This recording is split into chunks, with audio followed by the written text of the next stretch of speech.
What's goody? I'm your host, J-Smoove, and welcome to The Life Unexamined is Not Worth Living. And we are on episode 11, Creating Opportunities. Now, before I get started, you all can find me on Spotify and Apple, and there all of y'all can follow and subscribe to my podcast. Also, I ask that you please take the time out to leave me both a rating and a review. Follow me on IG at the_life_unexamined_podcast. And there I'll be sharing some video content of me discussing various topics that I talk about on my episodes during the week. And I'll also be sharing my words of the day to keep y'all actively thinking. And please visit my website, examineourlives.com, where you can find information about my podcast, information about myself. You can find information about guests that I have on my episodes. I have some blogs that I'm putting together as well. And if you want to reach out to me, you can hit me up on my website.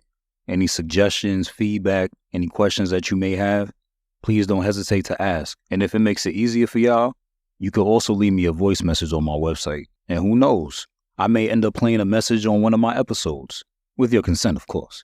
All right, so let's get back to business. So let's start off by looking up the definitions of the words create and opportunity. Create means to bring into existence, to produce, or bring about by a course of action or behavior. And the definition of opportunity is a favorable juncture of circumstances or a good chance of advancement or progress. So for many of us, we only see opportunities as something that's given to us, something that's placed right before our eyes. But those aren't the only opportunities that are out there. Now, is it possible for things just to fall into our lap? Absolutely, it's possible. But the likelihood of that is going to be very low. So this is the introduction to creating and manifesting opportunities. Many of us don't fully comprehend the true power of our mind and our thoughts when it comes to creation and manifestation. And I'm not talking about some type of magic or anything like that. I'm not on that type of time. Not at all. But that power and those results, that's real. So let's say that you're a person who blames their circumstances on the fact that you don't have the same resources or opportunities that others may benefit from. Now, there's validity in that statement. Many of us don't have the same types of resources nor opportunities. But what if I told you that having this type of mindset for when things may not go your way or you don't achieve what you're looking for is exactly what keeps you where you are? What if I told you that there are resources out there, but we don't know how to identify them? What if I told you that there are opportunities out there, but we don't know how to create them? We don't know how to manifest them. All of that low energy, my life is so terrible, why even bother? You're never going to get anywhere with a mentality like that. You're never going to be the best versions of yourselves when you think like that. You're basically going to get what you put out. So if you put out nothing but negative energy, if you put out bare minimum effort, what do you think your life is going to be? Do you think that your life is going to be great when you don't try? Do you think that your life is going to be full of abundance when you're not thinking from a positive standpoint? Of course not. I mean, let's call a spade a spade. This isn't rocket science. Your life is exactly what you make it. So remember when I was just talking about the definitions of both of these words, creation is about producing or bringing about by a course of action or behavior. Faith without works is dead. This requires action, work, for a good chance for advancement or progress. So listen to that. A good chance for advancement or progress. That's what an opportunity is. It's about giving ourselves a chance to continue to progress and accomplish our goals. But in order for you to create that, and I know that I'm about to repeat myself, but this is a common theme on my podcast. It all goes back to that roadmap and guide that I created. The foundation, knowing who you are. Are you conditional, unconditional? What are your core values? Remember, we don't skip steps. We don't do that here. You know what time it is. This is a life that's worth living. So in order to create opportunities that are fitting for our lives, we have to do the work beforehand. Learning to create opportunities affects all aspects of our lives, whether that's our family, our friendships, partnerships, finances, our career, our health, etc. Manifestation is based on the power of positive thinking. And I touched on this in great detail in the Defeatist Mentality episode. So if you haven't already, please check out that episode. But our thoughts play a key role in determining the course of our lives. Having a positive attitude can help you overcome your worries, your fears, and in turn, you'll be able to reach your goals. Strongly believing that you can achieve your goals can help you focus your energy and actions towards them. And this can also be used to combat self-doubt and anything that may hold you back. And to be very clear, there's no guarantees, but we're talking about having a greater chance at an opportunity for success. So the foundation starts with our mind, with our thoughts, and you have to actually believe in yourself. That's what's most important, is actually believing what you're saying, not just throwing idle words out there, but believing what you say.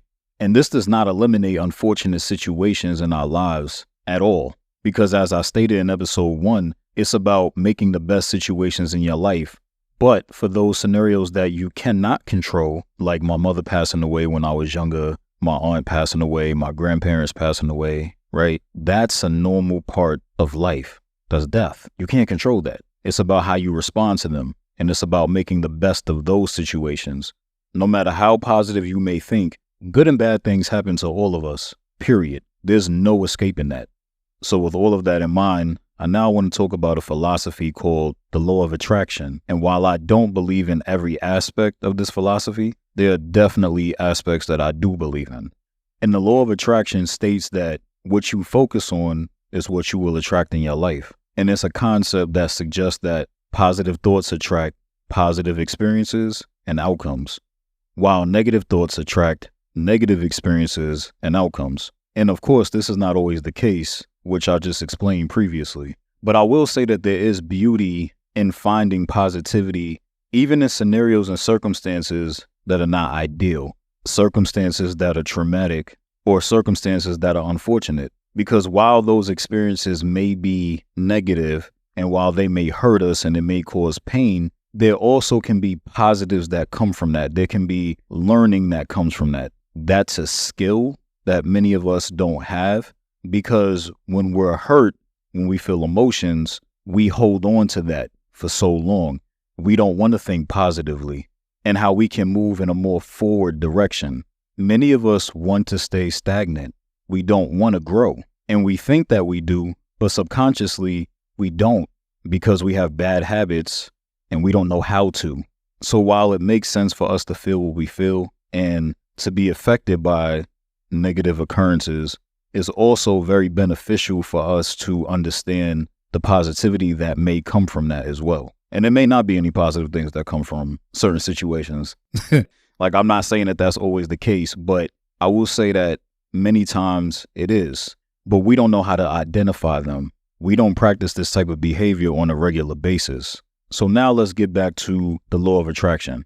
So I use myself as an example. When I used to work in corporate America, I've met many people, wonderful people that I still talk to this day, that I love and that I care about. And these people from a work perspective would be categorized as connections. Now, they mean a lot more to me than just connections, but these are people that I connected with. Through these people that I met, I learned so much from them. And for me personally, I didn't make these connections based on me thinking about the future and saying, oh, these people could help me out, or I could benefit financially from them because they could give me an opportunity. I personally was not thinking about any of those things when I built these connections with these people. That's just not my style. I'm more of a natural person where I'm not necessarily thinking about stuff like that. There's some people that do think like that, and they build connections not from a human aspect, but more so just from well, what can they do for me? I get it. That's not my thing, but to each his own. And I'm not telling anybody how they should approach networking or connecting with people. That's not my job. You do whatever you want in your life. When I built these connections with so many people, I was able to gain so much knowledge. I was able to tap into the expertise that they possessed. And throughout my journey of working in corporate America, I also was able to show off my intellect, my work, and my work spoke for itself. So when I'm interacting with all of these people, they all respected me, and not just my work, but they also respected me as a man, as a person. So as years went on, I was able to benefit and have opportunities from others that were able to help me, and vice versa. I was able to help many other people as well that I could vouch for, because we created opportunities for one another. So when you surround yourself with people who are like-minded, people who have similar interests, people who recognize your enthusiasm, there will be opportunities in that space, and you're more likely to discover them than someone who has no knowledge or interest in that space. You're putting yourself in a better position to take advantage of opportunities. So even if someone is offering us an opportunity, we also have to look back at ourselves and say, well, I created that too because it was based off of my work and who I am as a person. They're all connected. So I want to use basketball as another example. So in basketball, when you stand in one spot, you're stagnant. That's one of the worst things that you can do, because if you're staying in one place, the defense can load up on you and you're not creating any opportunities for yourself or your teammates.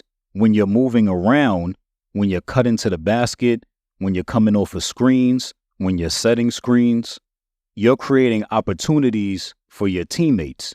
So if I'm coming off of a screen, my teammate who sets that screen is giving me the opportunity for a jump shot, or maybe the jumper is not there because the defense is there. So then maybe he rolls to the basket, and then that's an opportunity for him to score a bucket. Or let's say that I initiated a back screen for my teammate. Now that action, the defense has to make a decision. So that could either leave me open or leave my teammate open. And once again, that could lead to an easy basket. So essentially what I'm saying is that in basketball, there are so many endless opportunities, so many different X and O's, play calls, and different actions that you can run that creates opportunities for your team. That's what basketball is about. You're creating that to score. So if you're standing on one spot of the floor and you're demanding the ball, you start to get upset and you say, yo, give me the ball. Give me the ball. But what opportunities have you created to deserve that? Nothing. You've created no actions, no opportunities, nada. But you want to complain. You're a detriment to your team because you just want to stay stagnant and do nothing. That's inefficient basketball. And even on the other side of the floor, when it comes to playing sound and disciplined defense, the purpose of that is to stop your opponent from scoring, which in turn could lead to easy transition points. But playing effective defense takes a lot of effort and is very tiring. You're exerting a lot of energy to play defense, to move your feet laterally. That takes a lot out of you. You're communicating with your teammates effectively. You have to be on point. But that's what's needed to create opportunities for your team. And in order to do everything that I just said, it takes hard work. To run around the court, you have to be in incredible shape. So that takes discipline. To know different plays, to know X and O's, you have to increase your knowledge. But again, that takes work. Stagnation and bad habits occur more frequently when we're tired and if we're lazy. So in order to give maximum effort, you have to muster up the strength and the fortitude to continue. And all of this stems from your training and the work that you put in. I use both of these examples to touch on a point that I made earlier when I was saying that a lot of us don't understand how to create and manifest opportunities in our lives. And it seems very simple, but it's not, because it takes a great deal of work, dedication, and discipline. So your focus and interest in something, whether it's work-related, a hobby, relationships, etc., can help you develop expertise, build networks, and in turn, you can attract opportunities that will help you meet your goals. And another important aspect that I want to touch on is gratitude. So in one of my previous episodes, I had stated that out of everything that I have lost, I don't lose sight of what I still have. And I'm grateful for everything that I have. See, when you focus on what you don't have, when you focus on the lack of, you're disqualifying yourself from opportunities because you're using all of your energy to dwell on the lack thereof.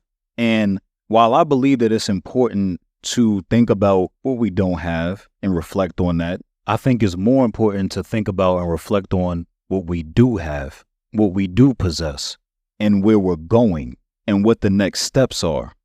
Many of us take for granted what we have because we want to dwell on negativity. Do you know how much time that you're wasting in your day, in a month, in a year, years, doing the same thing over and over and over again. Like, I really want y'all to think about that. Think about everything that we complain about. It literally drains you. So we have to shift our mind to practice gratitude. And there are many ways that we can do that. You can get a journal.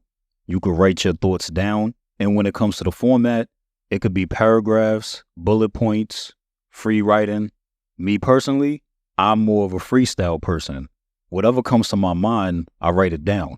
But to add to that, I also will repeat it out loud continuously. And I have conversations with myself. And you also are going to want to come up with a schedule. So if that's once a day, several times a week, your schedule is what you want it to be. But you just have to make sure that there's a frequency and a consistency there. There isn't a day that goes by that I do not talk about how grateful I am to be alive, to be healthy, to have abundance, that I have a voice, that I can express myself, that I can love and help others, that I can love myself, and that I can create opportunities. That's a daily routine. So we want the actions and habits such as writing down what you're grateful for and repeating them out loud, talking to yourself, to become a way of life. It's not about writing down information that will lie dormant somewhere and you rarely think about it. Nah, we're talking about creating long-term success. And with all that being said, I now want to transition into the importance of visualization. It's of utmost importance that we're clear about what our goals are in order to manifest them. We should easily be able to articulate and visualize what it is that we're trying to accomplish. We should spend some time every day visualizing our goals and how we're going to achieve them. And when I say visualize, I literally mean that. So let's say, for an example, you want to be a homeowner one day. So imagine yourself in a home. Imagine what you want the home to look like, the environment, the yard. Really imagine that. Put yourself in that future scenario. Or let's say that you want to do volunteer work. Imagine yourself being in the community. Imagine yourself talking to children, serving in the soup kitchen. Whatever ways that you want to volunteer, picture yourself actually doing that. And the more that you do this, the more it becomes a reality. And the uncertainty and having a mentality that, well, I could do this, I may be able to do this, that will turn into, I will do this. It's going to happen. And when you say those words and you truly believe it, there's a lot of power in that, yo. There's so much authority and control that coincides with us being confident and having belief in ourselves. And to assist with this mindset, we can also incorporate something called vision boards. And a vision board encourages you to think about things that you really want to achieve in your future. They're visual reminders that encourage you to reflect. It encourages you to ask yourself questions. How much progress am I making towards my goals? Do I still want the things that I've included in my vision board? All of that can be subject to change. But regularly asking yourself these questions helps you to reflect on both your needs and your progress. So let's say that you have a board for reaching a specific financial goal. Let's say you want to pay off debt or you want to save money. Then your board may have a spreadsheet where you keep track of your progress visually. You can also use a reflection board. And this type of vision board is more centered around achieving goals related to your inner growth and personal development. This is a way that you can learn about yourself from a visual perspective. You can learn about what makes you happy, what fulfills you, and in turn can lead you to become more inspired. And even if you don't want to use a vision board, what's most important are the habits. And when we practice all of the habits that I'm talking about in this episode, it leads to a better well-being. It leads to improved mental health. And at the end of the day, that's what's most important, yo. Us being happy, us having a healthy mindset, not just physically, because that's important, obviously, but mentally. Now, before I get out of here, I want to talk about something that really steams my broccoli, yo. And it's not a joke. It's not a joke. But I want to talk about the generational traumas, the repeated cycles and mentalities that many of us minorities face on a regular basis. And I'm talking about how many of us who do know how to create opportunities for ourselves, we don't want to share that with others. And it's a cycle that has been going on for a long time because the mentality is, yeah, I got mine and I don't care what they doing over there. I'm not trying to help them out. Nah, I'm trying to get this money, right? And that's dope that you create an opportunity and you're financially stable. That's a wonderful thing. But if you're not sharing that wealth of knowledge with others, with your people, then what is it really all for? Now, I understand if you have a selfish mentality, I get it. It's all for you. And if you're around others that have the same type of selfish mentality, I understand that also, because you're dealing with people who only care about themselves as well. So it's basically survival of the fittest. I get that. But that's exactly why I always stress the importance of your inner circle and the people who are around you, who you surround yourself with. So if you're someone that's unselfish and you want to share with other people, then you shouldn't be surrounding yourself with others who are selfish, because over time, those people are going to affect you, and then you're going to start to resent them. And that's where the generational cycle just repeats itself. Now, on the flip side of that, if you're around people who support and encourage your goals and dreams, and they believe in your vision, then in turn, that support can lead to you taking chances and creating your own opportunities. Often, many of us are scared to create opportunities, and we're scared to take chances. It makes us feel uncomfortable.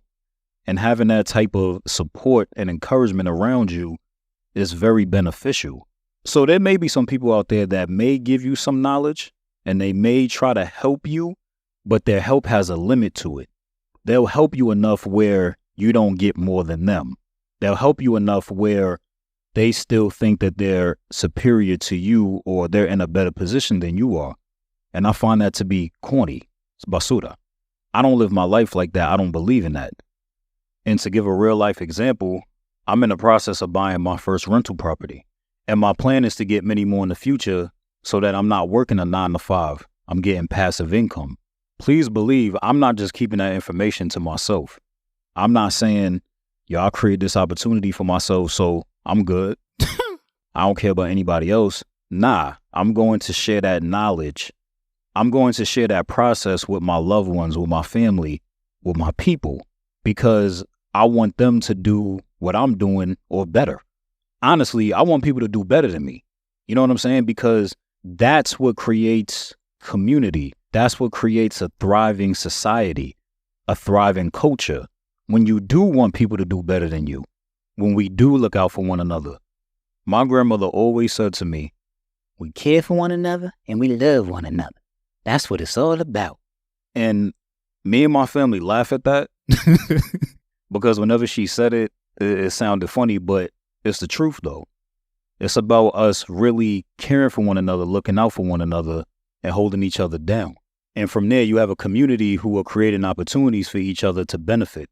If I benefit and I get it, then I want y'all to get it as well. But understand that you getting it as well doesn't mean that it's a handout, doesn't mean that someone's just giving you something. Nah, it means that I'm explaining to you the process of how you can get there and you put in the work to achieve what you're looking for specifically, because you may not be looking for everything that I'm looking for. But if you are, then I can give you the steps and how I got there. And then now you take that wealth of knowledge and then you orchestrate that into your personal life. So I just specifically wanted to get that off of my chest. And I really hope that that resonates with the audience. I really do. Because having that selfish mentality is one of the things that really hold us back as a community. And it's time for us to really work together and create opportunities for one another and love one another. And that's real talk. So remember that creating opportunities doesn't mean that you will attain everything that you desire, but it does mean that you are giving yourself a favorable chance. Many of us don't give ourselves a chance. And now I want y'all to see how this comes back full circle. We're at the conclusion, and I just created an opportunity for you all to create your own opportunities. You see how that works? So my message is not only create opportunities for yourself, but for others as well. And I don't know about y'all, but manifesting what you really want in your life and creating opportunities, well, that's another definition of a life that's worth living. I'm your host, J-Smoove, and you just listened to The Life Unexamined is Not Worth Living. And I'm out of here. Peace.